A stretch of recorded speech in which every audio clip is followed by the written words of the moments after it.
Hello everyone. उम्मीद करती हूँ आप सब खैरियत से होंगे। आज हम इसमें देखते हैं कि काई स्क्वायर टेस्ट, बहुत सारे स्टैटिस्टिक्स में टेस्ट होते हैं, तो काई स्क्वायर टेस्ट जो है वो हम एक्सेल में कैसे करते हैं। ओके, तो आज हम ये सीखते हैं। तो उसके लिए मैंने ये कुछ चीज़ें नोट करके रखी हैं ताकि आसानी से आपको समझा सकूं। इसमें आप देखिए, पहला ये क्वेश्चन है, क्वेश्चन मैंने लिखा हुआ है, an advertising firm is trying to determine the demography for a few product. Okay, they have randomly selected 75 people in each of the 5 different age group and introduced the product to them. इतना question हो गया। अब आगे, if the level of significance is 0.01 should the null hypothesis be rejected? हमें ये मालूम करना है।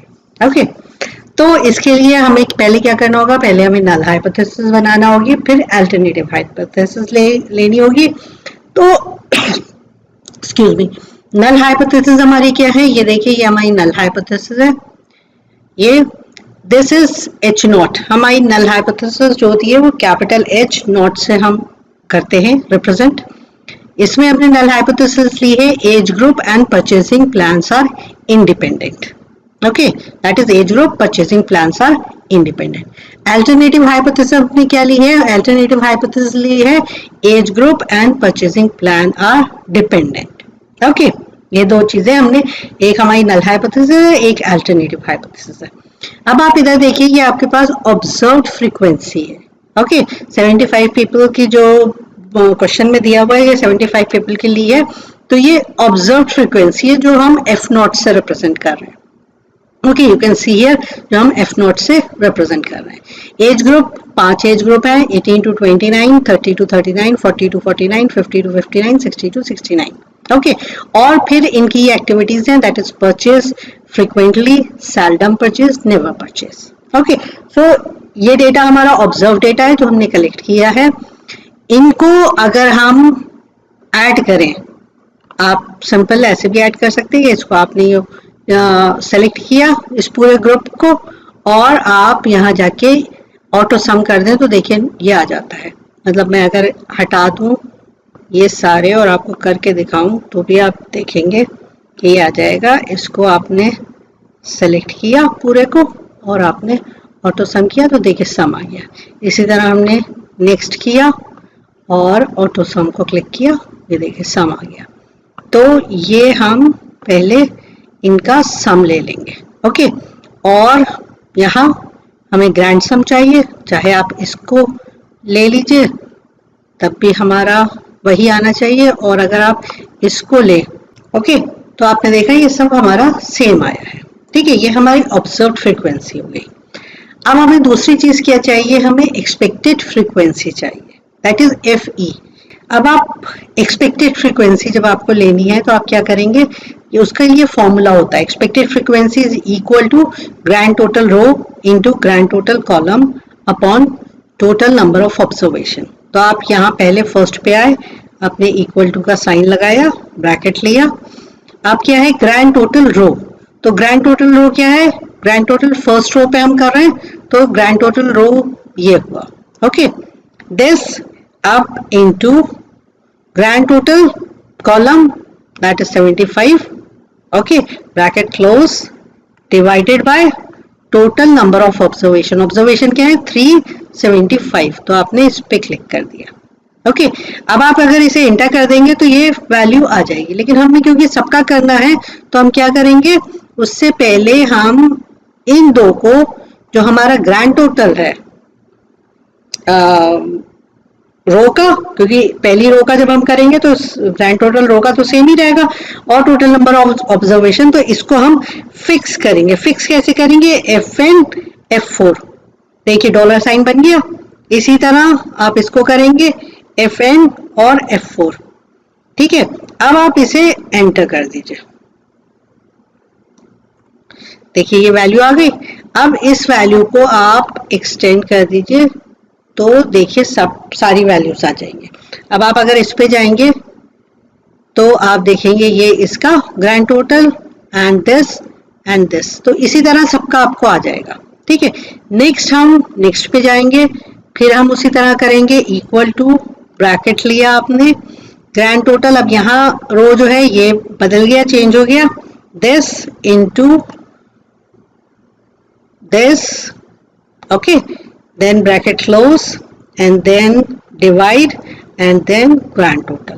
ओके, अब आप इसमें भी पहले आप इसको फिक्स कर दीजिए, Fn F4 फिक्स कर दिया, फिर G8 को भी Fn F4 से फिक्स कर दीजिए, और फिर उसके बाद आप इसे एंटर कर दीजिए, आपकी वैल्यू आ गई। इस वैल्यू को आप एक्सटेंड कर दीजिए, ठीक है, इसे एक्सटेंड करेंगे तो ये आपका सबका आ जाएगा। फिर आप नेक्स्ट पे जाएंगे, नेक्स्ट पे आप फिर वही करेंगे, इक्वल टू का साइन लगाया आपने, ब्रैकेट लिया, देन ग्रैंड टोटल आपका ये आ रहा है रो का, और इनटू साइन लगाया, ग्रैंड टोटल ये आया आपका, bracket close divided by grand total, और आप पहले इन्हें फिक्स करेंगे, फिक्स Fn F4 से फिक्स किया, देखिए डॉलर साइन आ जाते हैं, फिर इसको आपने Fn F4 से फिक्स किया, डॉलर साइन आ गए, और आपने इसे एंटर कर दिया, ये वैल्यू आ गई, और इसको आपने इस तरह एक्सटेंड कर दिया। देखिए सारी वैल्यूज आ गई आपकी। अब आप क्या करेंगे, अब आप टोटल ले लेंगे, तो अब आप इसको जब करेंगे और ऑटो सम पे जाके दबाएंगे तो आपका देखिए सबका वैल्यू जो है वो देखिए वही आएंगी जो ऊपर आपकी आई हुई थी एक्सपेक्टेड वैल्यू की, देखिए ये, ओके, ये देखिए आ गई। इसी तरह आप अब कॉलम का करेंगे, इसको गए यहाँ ऑटो सम किया, आपकी वैल्यू आ गई, और फिर आपने इसे लिया और इस तरह एक्सटेंड कर दिया, देखिए आपकी वैल्यूज आ गई, ये आपकी एक्सपेक्टेड फ्रीक्वेंसी आपकी कैलकुलेट हो गई। ओके, और आप एक चीज ध्यान रखिएगा, एक्सपेक्टेड फ्रीक्वेंसी जो है 5 से कम नहीं होनी चाहिए। ओके, इस बात का ध्यान रखिएगा। नाउ अब हमारी ऑब्जर्व फ्रीक्वेंसी हो गई, हमारी एक्सपेक्टेड फ्रीक्वेंसी आ गई। अब हम नेक्स्ट चीज क्या करेंगे, नेक्स्ट चीज है हमारी काई स्क्वायर कैलकुलेट करेंगे। काई स्क्वायर कैसे कैलकुलेट करते हैं, ये देखिए फॉर्मूला यहाँ दिया हुआ है काई स्क्वायर का, summation F0 minus Fe raise to power 2 divided by Fe। Okay, तो अब हम यहाँ पे करेंगे, ठीक है, इसको हमने इक्वल टू दबाया, अब आपने ब्रैकेट क्लोज किया, F0 कितना है आपका, F0 यहाँ देखिए लिखा हुआ है, F0 ये है, तो फर्स्ट को हम ले रहे हैं, तो F0 this one is your F0। Okay, F0 लिया माइनस, अब Fe कितना है, Fe है आपका इसका दिस वन। ओके, इसे आपने ब्रैकेट क्लोज किया, आपने इस पे this and raise to power 2 किया, ठीक है, और डिवाइडेड बाय कितना है, Fe क्या है, नहीं अगेन हम Fe पे आ गए, Fe हमारा कितना है, एक्सपेक्टेड फ्रीक्वेंसी हमें दी हुई है, this is our expected frequency, और हमने इसे एंटर कर दिया, देखिए हमारी वैल्यू आ गई। अब इस वैल्यू को हम एक्सटेंड कर देंगे इस पे, इसी तरह हम नेक्स्ट करेंगे, नेक्स्ट हमने किया, अच्छा क्योंकि हमारी इसी तरह की हुई थी तो नेक्स्ट अगर आप चाहें तो यही वैल्यू आप, क्योंकि हम कर तो वही रहे, ये आप इस सेल को Ctrl+C कॉपी कीजिए और फिर इन सब पे पेस्ट कर दीजिए, आपकी वैल्यू आ गई। ये देखिए आपके ये सारे सेल हो गए कि ये काई स्क्वायर। अब हम इसे क्या करेंगे, इसको हम फिर ऑटो सम कर देंगे, आपकी जितनी वैल्यू है इसे आप ऑटो सम कर दीजिए, ऑटो सम आपने कर दिया, इसी तरह आप इधर भी ऑटो सम कर दीजिए, और फिर इसको लेके आप यहाँ एक्सटेंड कर दीजिए, देखिए वैल्यू आ गई। अब आपकी काई की वैल्यू क्या आई, 32.3। ओके, काई स्क्वायर की वैल्यू आपकी आ गई 32.3। ओके, तो ये आपकी काई स्क्वायर की वैल्यू आ गई। अब हमें मालूम करना है इसमें कि ये जो है हाइपोथेसिस रिजेक्ट होगी या एक्सेप्ट होगी। उसके लिए हम क्या करेंगे, उसके लिए हमें एक और चीज करनी होती है जिसके लिए हम पहले डिग्री ऑफ फ्रीडम लेंगे, क्रिटिकल वैल्यू। ओके, तो क्रिटिकल वैल्यू के लिए हमें क्या चाहिए होता है, degree of freedom. Degree of freedom में क्या है, आर, डिग्री ऑफ फ्रीडम हम कैसे कैलकुलेट करते हैं, that is R minus one into C minus one. तो आर हमारा कितना है, दैट इज रो। रो आप देखिए कितनी है, रो हमारी 3 है। सो इसको अगर हम करें 3 माइनस वन, और हमारा वो कितना है, कॉलम कितने हैं, कॉलम 1 2 3 4 5 5 है। सो 5 माइनस वन। ओके, तो ये कितना हो गया, 3 माइनस वन दैट इज 2, और मल्टीप्लाई बाय 5 माइनस वन कितना हुआ, 4। तो 4 टू ज़ा 8, तो हमारा डिग्री ऑफ फ्रीडम कितना हो गया, 8 आ गया। ओके, नाउ हमें क्रिटिकल वैल्यू, क्रिटिकल वैल्यू हम अगर इसकी कैलकुलेट करें तो कैसे करेंगे, इक्वल टू। ओके, और हम यहाँ पे काई, देखिए chi square invert dot R T. Okay, इसको हम डबल क्लिक करेंगे तो हमारा देखिए ये आ गया प्रोबेबिलिटी, एंड नेक्स्ट चीज क्या है, डिग्री ऑफ फ्रीडम। तो ब्रैकेट में हमें प्रोबेबिलिटी लिखना है। प्रोबेबिलिटी हमने क्या अज्यूम की हुई है, आप अगर ध्यान दें तो यहाँ 0.01 अगर नहीं दी हुई होती है कुछ तो हम 0.05 लेते हैं, लेकिन यहाँ लेवल ऑफ सिग्निफिकेंस दिया हुआ है दैट इज 0.01।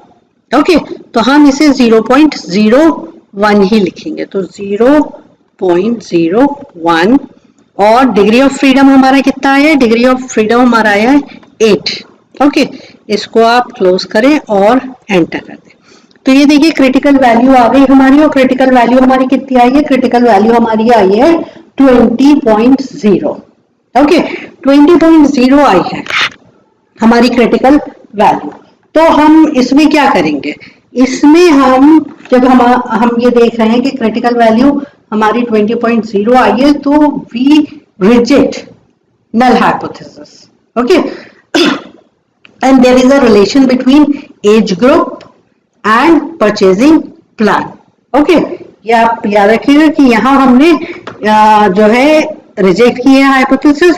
अच्छा, एक चीज और मैं बता दूं, यहाँ पे क्लियर कर दूं कि अगर हमारी, जब हम अपनी क्रिटिकल वैल्यू कैलकुलेट करते हैं तो आप एक चीज याद रखिए, अगर यहाँ ये देखिए हमारी क्रिटिकल वैल्यू कितनी आई है 32.3, और सॉरी ये हमारी काई की वैल्यू आई है 32.3 और क्रिटिकल वैल्यू आई है 20.1। ओके, तो आपको एक चीज याद रखने की है, और वो क्या है कि अगर काई स्क्वायर की वैल्यू जो है वो अगर आपकी ग्रेटर आती है, greater than your critical value, हम इसके लिए लिख देते हैं CV। ओके, अगर ये ग्रेटर देन CV आती है तो क्या करते हैं हम, simple reject the hypothesis, reject करते हैं। ओके, अगर काई स्क्वायर वैल्यू ये जो है यहाँ ग्रेटर के बजाय यहाँ आती है smaller than critical value. Okay, जो भी आपकी क्रिटिकल वैल्यू है, तो हम यहाँ क्या करते हैं, fail to reject, fail to reject.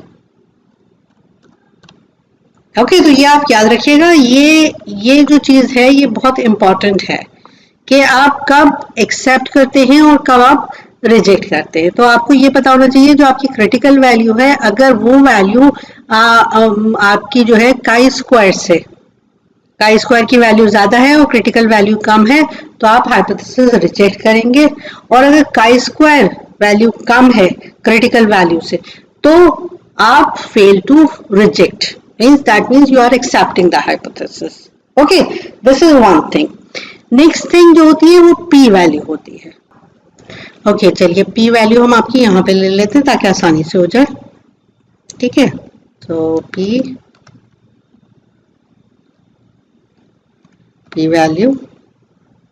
Value जो है इक्वल टू CH काई, ये देखिए काई स्क्वायर टेस्ट, इसको आपने डबल क्लिक किया यहाँ का स्क्वायर टेस्ट आ गया। अब आप इसको यहाँ क्लिक कर दिए तो इंसर्ट करना आसान होगा। यहाँ पे एक्चुअल रेंज क्या है, जो ऑब्जर्व्ड रेंज है वही एक्चुअल रेंज है। तो आप इस पे गए और यहाँ से यहाँ तक किया and coming back.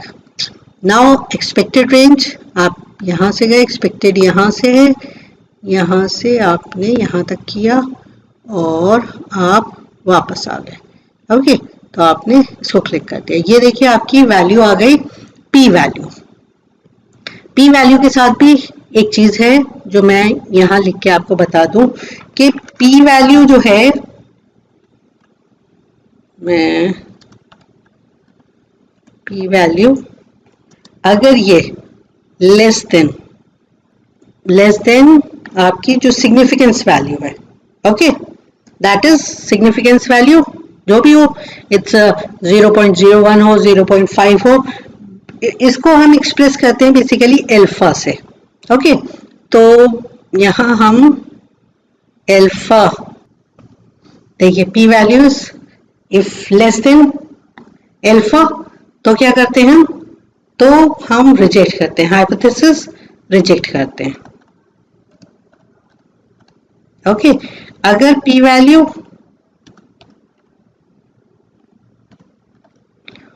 Greater than alpha है तो यहाँ फेल टू,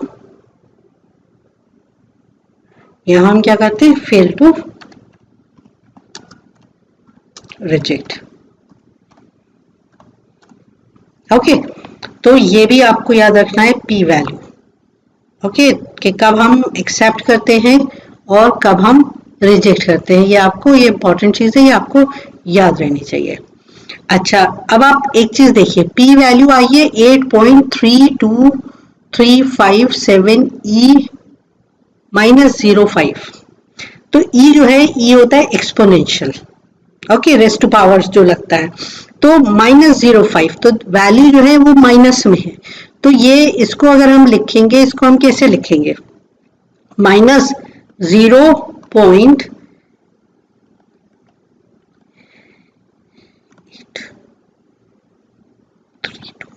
तो अब ये वैल्यू आई, इसका मतलब पी की वैल्यू जो है वो एक्चुअली आपकी ये वैल्यू आई है पी की।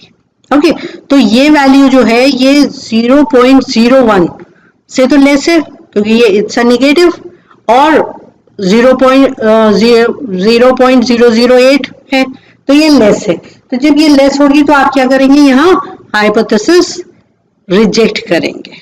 ओके, क्योंकि पी वैल्यू जो है वो कम है आपकी लेवल ऑफ सिग्निफिकेंस से, तो आप यहाँ क्या करेंगे, रिजेक्ट करेंगे। तो आपको दो तरह से आप ये देख सकते हैं, एक क्रिटिकल वैल्यू से और एक पी वैल्यू से, whether you are going to reject the hypothesis or you are going to accept the hypothesis।